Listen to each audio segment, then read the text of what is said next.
इतने गहने पहन रखे हैं, चूड़ी पहनी है, बिंदी लगा रखी है, कानों में बालियां डाल रखी हैं, हार पहन रखे हैं, किसकी वजह से? आत्मा की वजह से। जैसे ही आत्मा छोड़ देगी शरीर को, कोई कान के खींच के ले जाएगा, कोई हाथों की चूड़ियां खींच के ले जाएगा, कोई पायल खींच के ले जाएगा, रोक भी नहीं पाओगी कि कहां ले जा रहे हो।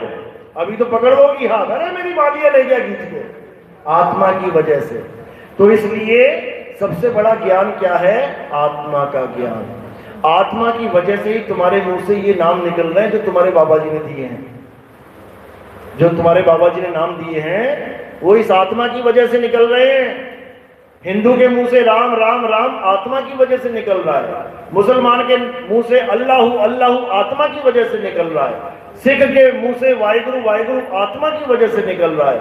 और ईसाई के मुंह से हालेलुया आत्मा की वजह से निकल रहा है। लेकिन चारों ही आत्मा को ना जान के इन निकलने वाले नामों को जानने में लगे। बस इतना सा खेल है।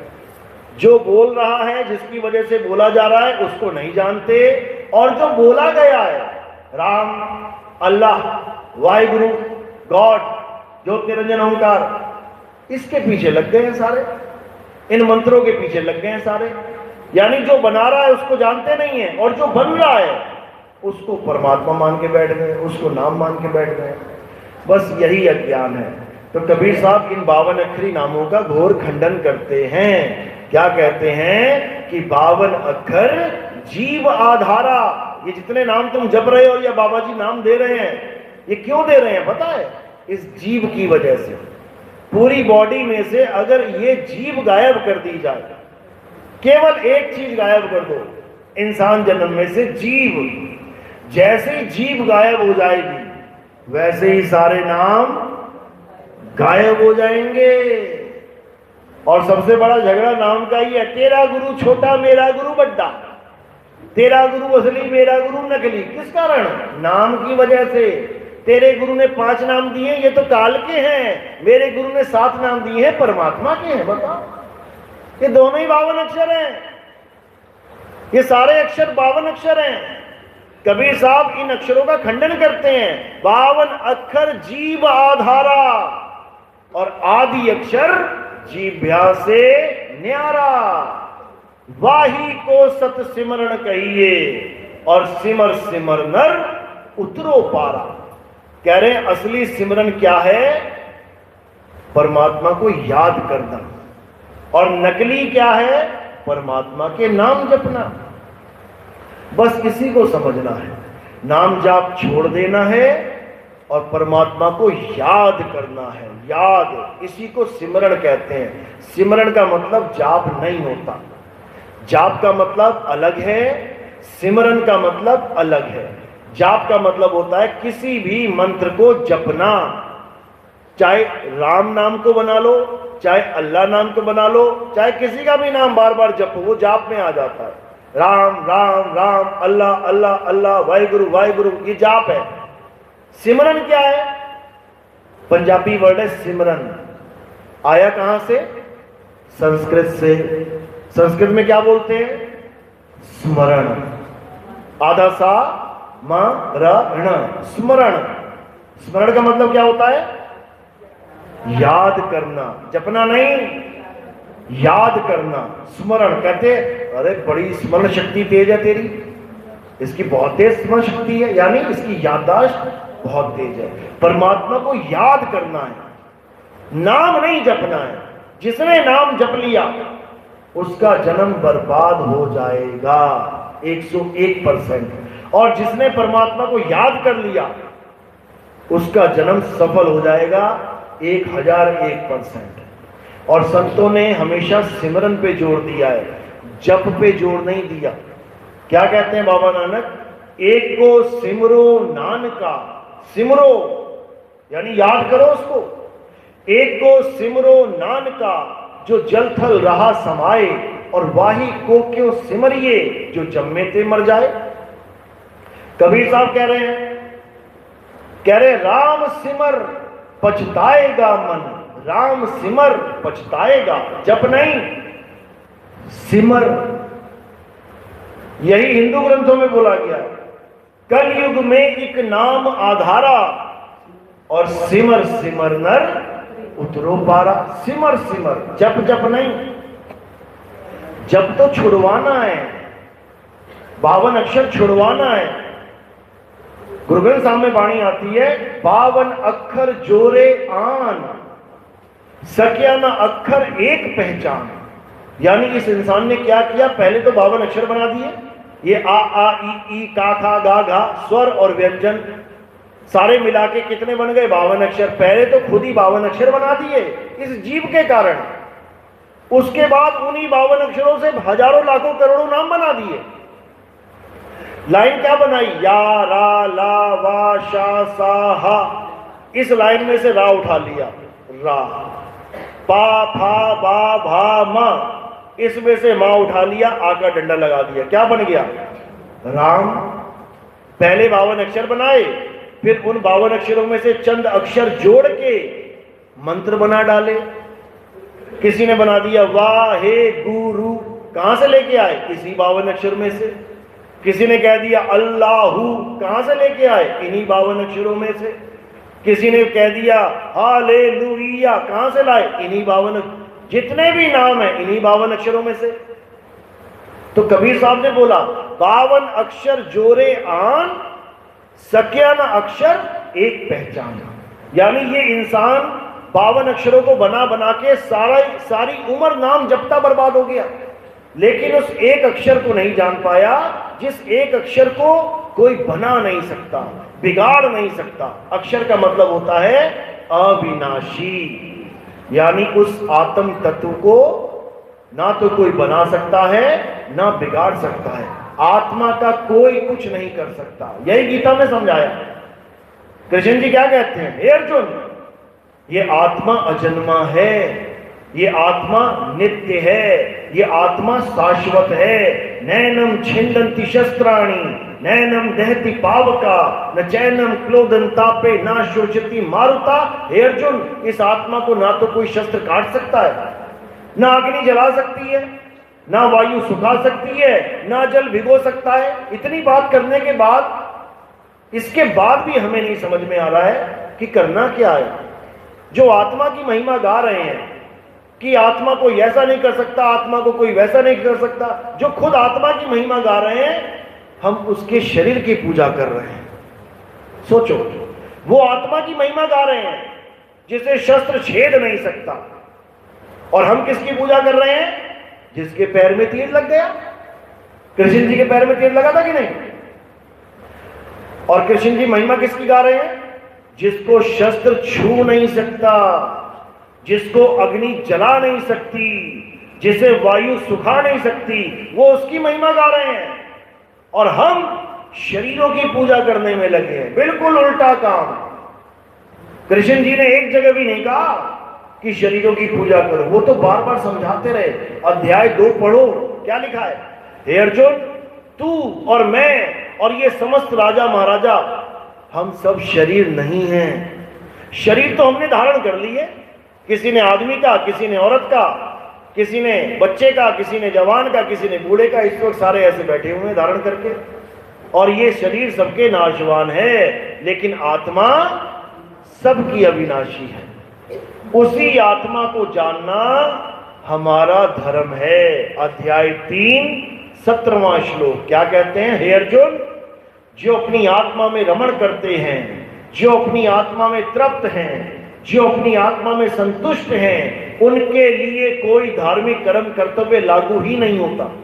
यानी हर प्रकार के धार्मिक कर्म कर्तव्य क्या होते हैं, धार्मिक कर्म कर्तव्य, सुबह उठना, मंदिर जाना, पूजा करना, पाठ करना, आरतियां गाना, भोग लगाना, जल चढ़ाना, तीर्थ करना, जितना भी तुम्हें दिख रहा है धर्म के नाम पे A to Z, ये सब क्या है, धार्मिक कर्म कर्तव्य। ये सब करना धर्म में आके जरूरी हो जाता है। आप हिंदू हो तो मंदिर जाओ, मंदिर नहीं जाओगे लोग कहेंगे नास्तिक है। आप मुस्लिम हैं तो नमाज पढ़ने जाओ, नमाज नहीं पढ़ोगे तो कहेंगे ये तो बर्बाद है, तो दोजख में जाएगा। आप सिख हो तो गुरुद्वारे जाओ, ईसाई हो तो चर्च जाओ। ये धार्मिक कर्म कर्तव्य हैं आपके, ये सबके ऊपर लागू होते हैं। लेकिन एक ऐसा काम है, अगर वो काम आपने कर लिया तो आपके ऊपर से सारे धार्मिक कर्म कर्तव्य हटा दिए जाते हैं। और ये कहां पे लिखा है? ये गीता में लिखा है, अध्याय 3 17वां श्लोक। क्या करना है? हे अर्जुन, जो अपनी आत्मा में रमण करते हैं, यानी असली पूजा क्या है, जिसको मूल ज्ञान कहते हैं। बाकी धार्मिक कर्म कर्तव्य मैंने शुरू में बताया, आपको पवित्र ज्ञान में लेके जाएंगे। हिंदू है तो हिंदू की पूजा पाठ आनी चाहिए, मुसलमान है तो मुसलमानों की पूजा पाठ आनी चाहिए, सिख है ईसाई है तो उनकी पूजा पाठ आनी चाहिए। ये हो गए धार्मिक कर्म कर्तव्य, ये हो गया पवित्र ज्ञान। लेकिन जो मूल ज्ञान है वो क्या है? आत्मा में रमण कैसे करना है। हे अर्जुन, जो अपनी आत्मा में रमण करते हैं, मंदिर नहीं जाते, मस्जिद गुरुद्वारे नहीं जाते, पूजा पाठ नहीं करते, जो अपनी आत्मा में रमण करते हैं, यानी कहां रम जाना है जाके? आत्मा में। अब आत्मा का तो अता पता नहीं है कहां है, आत्मा का अता पता नहीं है, होती कैसी है? किस किसने देखी अपनी आत्मा? किस किसने अपना चेहरा देखा है? सबने देखा है ना शीशे में, अपना शरीर पूरा देखा है ना, हाथ देखे, पैर देखे, कान नाक सब कुछ देख लिया। किस किसने अपनी आत्मा देखी है? कितने कितने घंटे रहती है आत्मा आपके पास? 24 घंटे में से कितने घंटे? 24 घंटे रहती है तुम्हारे पास। जो 24 घंटे तुम्हारे पास रहती है वो तुम नहीं देख पाए आज तक, और 100 साल हो जाएंगे तब भी नहीं देख पाओगे। इसी गुप्त वस्तु का भेद बताने वाले को सतगुरु कहते हैं। वस्तु अमूलक दी मेरे सतगुरु, कृपा कर अपनायो, पायो जी मैं नाम रतन धन पायो। नाम का मतलब होता है आत्मा, नाम का मतलब होता है आत्मा, और उसके आगे जो तुम लिख देते हो उसका मतलब होता है शरीर। बचपन में जब कॉपी के ऊपर कवर चढ़ाते थे हम लोग, तो छोटे छोटे नाम की स्लिप्स आती थी, उस पे लिखा होता था नाम, स्टिकर। उस नाम के आगे हम लिखते थे सरिता, लड़के का नाम है तो राजेश, विमलेश, कमलेश। अब ये नाम जो है ये पहले से लिखा हुआ आता था। अब ये नाम क्या है, ये हमें बताया जा रहा है कि तू कौन है? तू नाम है। लेकिन तू अपने आप को मान के क्या बैठा है? वो तो खुद लिख दे। नाम का मतलब होता है आत्मा, यानी मैं एक आत्मा हूं, अविनाशी, अजर, अमर। लेकिन मैं मान के मैं क्या बैठा हूं अपने आप को? वो तू खुद ही लिख दे। नाम सुनीता, नाम खुशबू, नाम पिंकी, नाम धीरज, नाम नीरज। यानी आत्मा को भूल के अपने आप को शरीर मान बैठे हैं। अब गुरु क्या करेगा? गुरु सारे नाम छुड़वा देगा और केवल असली नाम जो तुम हो वो तुम्हें बता देगा, यानी तुम्हें तुम्हारा ज्ञान समझा देगा। तुम्हें किसी और का नाम नहीं जपवाएगा, तुम्हें तुम्हारा नाम बता देगा। इसलिए बुल्ले शाह ने क्या बोला कि बुल्ला की जाना मैं कौन। ये क्यों नहीं बोल रहे बुल्ला की जाना अल्लाह कौन? बुल्ला कह रहे हैं कि बुल्ला की जाना मैं कौन, यानी जिसको आज तक मैं बुल्ला बुल्ला बुल्ला समझ रहा था वो मैं था ही नहीं। जिस शरीर को मैं सोच रहा था कि ये बुल्ले शाह है, ये वो है ही नहीं। बुल्ले शाह कौन है? अविनाशी आत्मा है। उस जमाने में बुल्ले शाह ने डंके की चोट पे कह दिया था कि मैं भले मुसलमान हूं लेकिन आदम हब्बा का जाया नहीं हूं। मैं आदम और हब्बा के द्वारा पैदा नहीं हुआ। आदम हब्बा कौन है? मुसलमानों के अनुसार दुनिया का पहला आदमी और पहली औरत आदम और हब्बा थे, उसी से दुनिया बनी है, उसी के बच्चे हैं सारे। लेकिन बुल्ले शाह ने मना कर दिया कि मैं किसी का बच्चा नहीं हूं। क्यों? क्योंकि आत्मा को कोई पैदा ही नहीं कर सकता, तो आत्मा को कौन, किसको बाप बोलेगी आत्मा?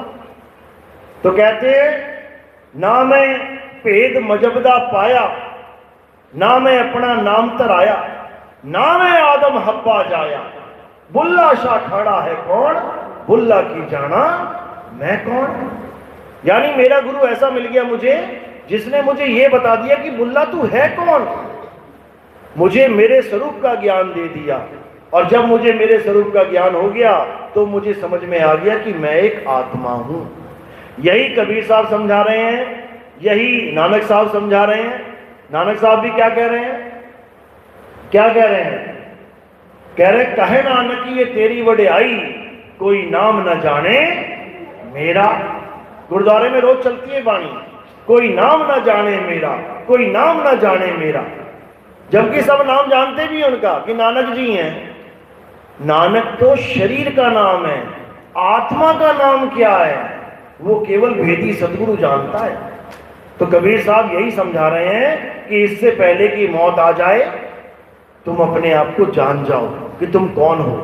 गलती से भी अपने आप को आदमी और औरत मत मान लेना, नहीं तो एक दिन पक्का मर जाओगे। इस दुनिया में कौन मरता है, अर्थियां देखी ना जाती हुई, या तो आदमी मर रहा है या औरत मर रही है, या कोई नपुंसक है बीच बीच में, चलो ठीक है वो भी शरीर ही है। यानी इस दुनिया में शरीर मर जाते हैं, आत्मा नहीं मरती। हम और तुम कभी नहीं मरते, लेकिन कब, जब हम ये जान जाएं कि हम अमर हैं, हम आत्मा हैं। और नाम जपने पे हम कभी नहीं जान सकते कि हम अमर हैं। नाम जपने से हमारे मन में एक कल्पना आ जाती है, जिसका हम नाम जपते हैं उसी की कल्पना में खो जाते हैं। कोई राम राम जप रहा है तो वो ये सोच के जप रहा है कि मुझे राम जी के दर्शन हो जाए। ये मन क्या करता है, उसको न राम जी के दर्शन करवा देता है। ये मन के खेल हैं। जैसे तुम्हें सपने में माता जी दिखाई दे गई तुम्हारी, अब तुम उठ के कह रही हो आज तो मुझे माता जी के दर्शन हो गए, और तुमने फोन किया माता जी आज मेरी आपसे मुलाकात हुई। माता कह रही मैं थोड़ी नहीं थी, मैं तो यहां बैठी हुई हूं, मैं थोड़ी नहीं मिली तुझसे। तो कौन मिल गया, मन की कल्पना मिल गई। कल्पना में तुम्हें माता जी दिखाई दे गई, तुम संतुष्ट हो गए। यही अज्ञान है। जितने भी राम राम जप रहे हैं उनको मन ने राम दिखा दिया, जितने राधे राधे जप रहे हैं उनको मन ने राधा जी दिखा दी, जितने वाहिगुरु वाहिगुरु जप रहे हैं उनको किसी गुरु जी का दर्शन हो गया। जो भी नाम जप रहा है उसको कोई ना कोई दर्शन हो गया। यही अज्ञान है। असली ज्ञान क्या है, तुम्हें तुम्हारा दर्शन हो जाए, तुम्हें तुम्हारी आत्मा का ज्ञान हो जाए। जैसे ही तुम्हें तुम्हारी आत्मा का ज्ञान हो जाएगा तुम्हें ये चीज समझ में आ जाएगी कि तुम अजर अमर अविनाशी हो। क्यों? क्योंकि तुम आत्मा हो। फिर तुम अपने शरीर से जुदा हो जाओगी। यानी तुम ऐसे चलोगी जैसे तुम कार में बैठ के चलती हो। तुम 12 घंटे 20 घंटे 24 घंटे कार में बैठ के चलो, एक बार भी ये नहीं मानोगी कि ये कार मैं हूं, एक बार भी नहीं सोचोगी ये कार मैं हूं। लेकिन इस कार में तुम जब से चल रही हो तुम यही मान के बैठ गई हो कि ये कार ही मैं हूं। तुमसे कोई कहता अपनी फोटो भेजो, कार की फोटो खींच के भेज देती हो। ये कार है काली गोरी पीली भूरी नीली, ये कार है रंग बिरंगी। तुम नहीं हो। तुम क्या हो? तुम आत्मा हो।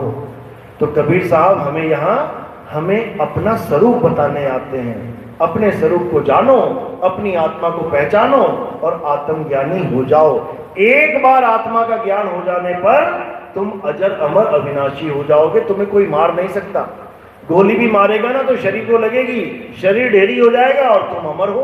गोली छू नहीं सकती तुम्हें। लेकिन ये कब होगा? जब तुम्हारे जीवन में कोई तत्वदर्शी संत आएगा। अध्याय 4 34वां श्लोक गीता में यही समझा रहे हैं। हे अर्जुन, अगर तुम सत्य को जानना चाहते हो, अगर तुम परमात्मा से मिलना चाहते हो, तुम ऐसे तत्वदर्शी संत की शरण में जाओ। तत्वदर्शी क्या होता है? तत्व का दर्शन कराने वाला तत्वदर्शी। तत्व कितने प्रकार के हैं? 2 प्रकार के हैं। एक ये पंच भौतिक तत्व, नाशवान तत्व, और एक आत्म तत्व, अविनाशी तत्व। तो तत्वदर्शी संत क्या करता है?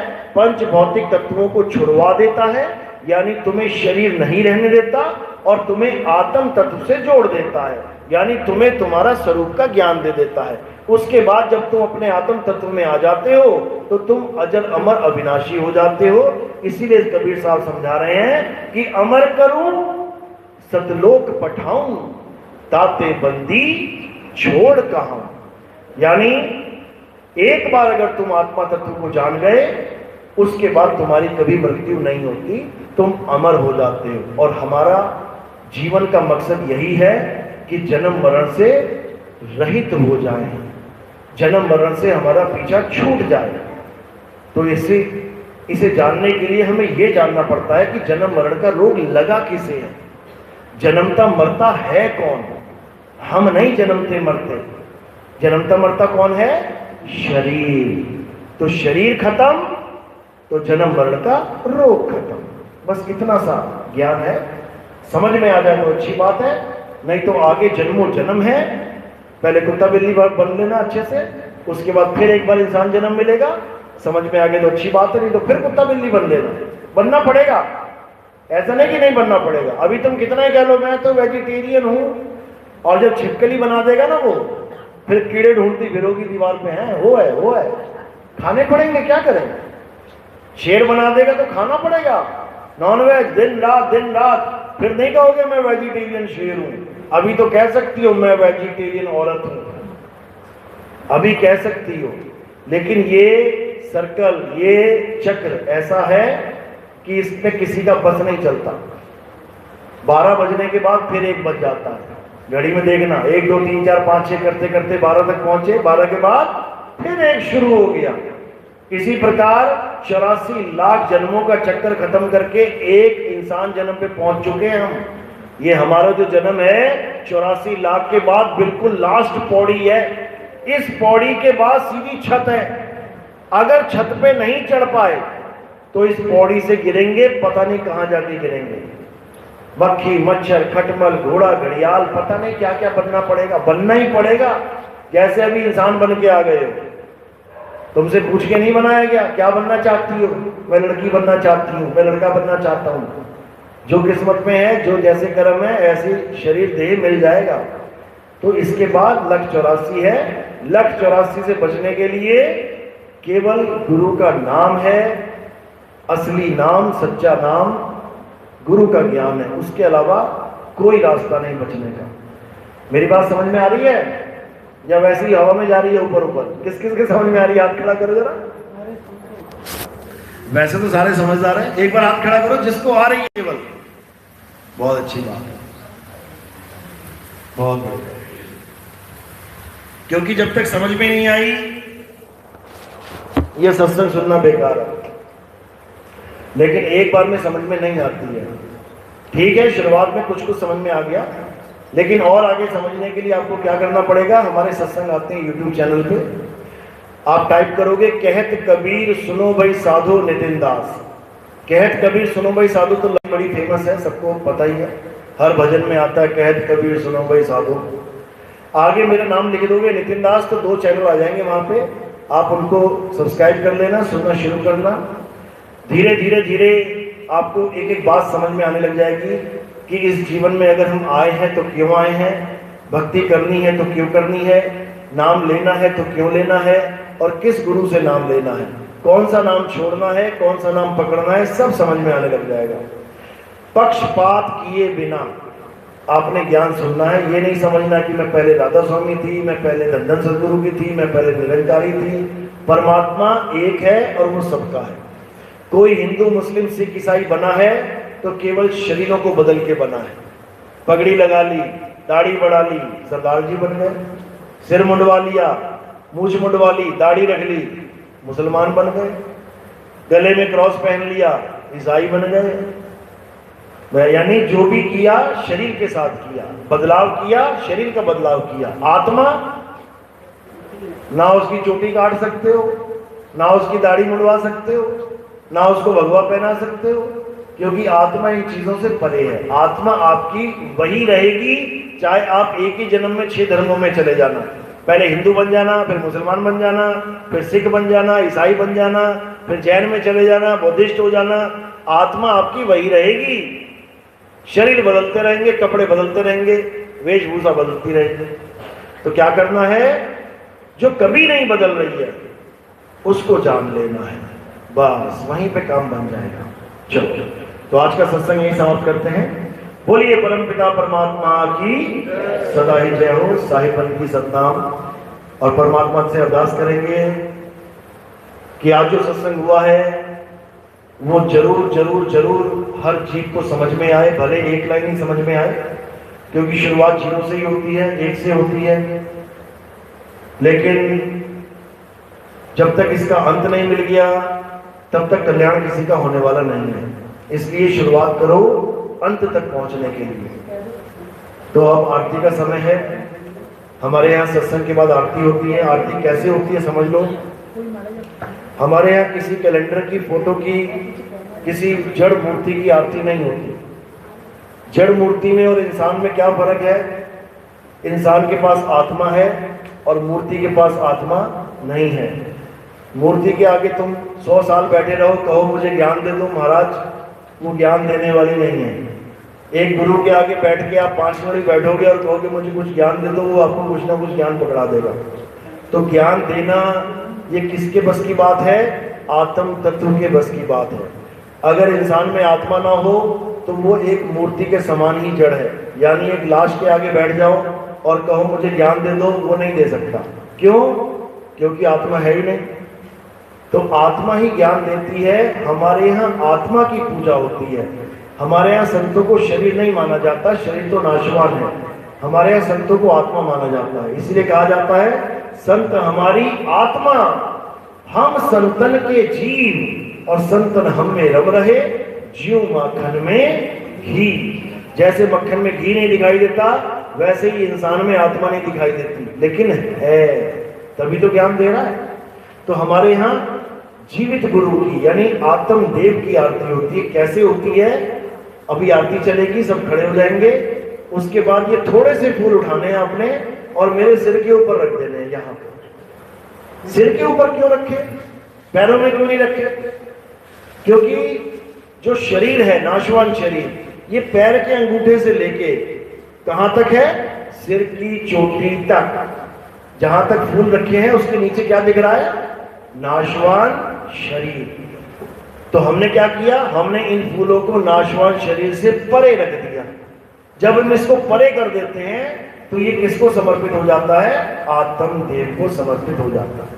तो ऐसे ही आत्म देव की आरती होगी।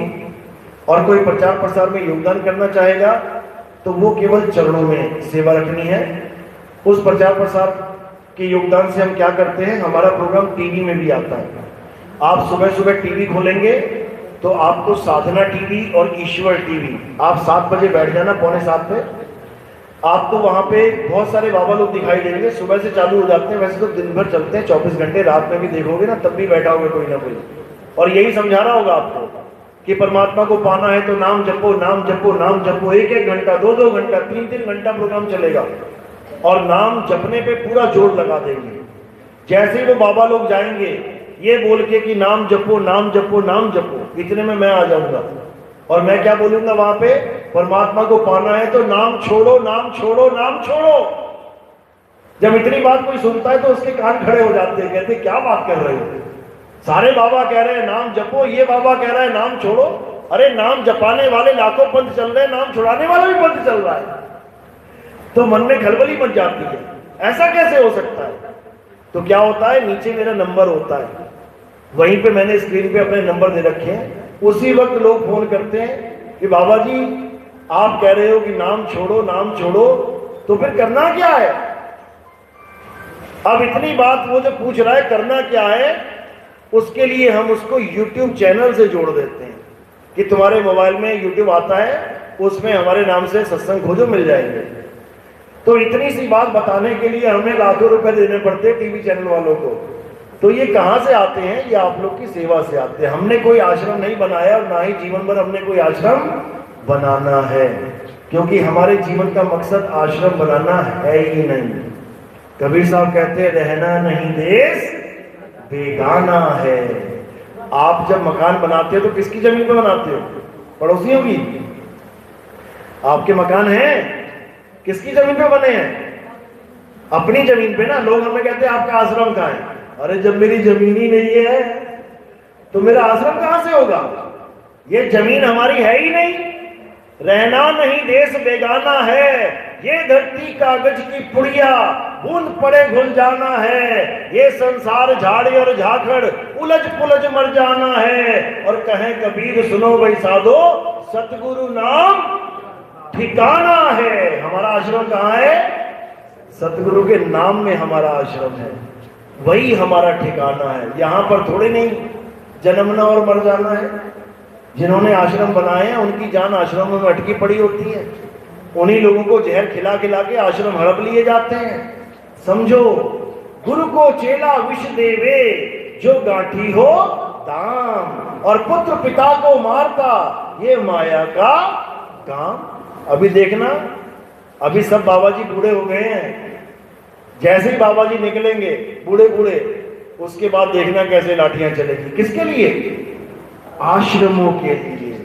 सब भूल जाएंगे कौन भगवान, कैसा भगवान, कौन नाम जाप। कहेंगे मैं बैठूंगा, मैं बैठूंगा, मैं बैठूंगा, और एक दूसरे को मारते फिरेंगे।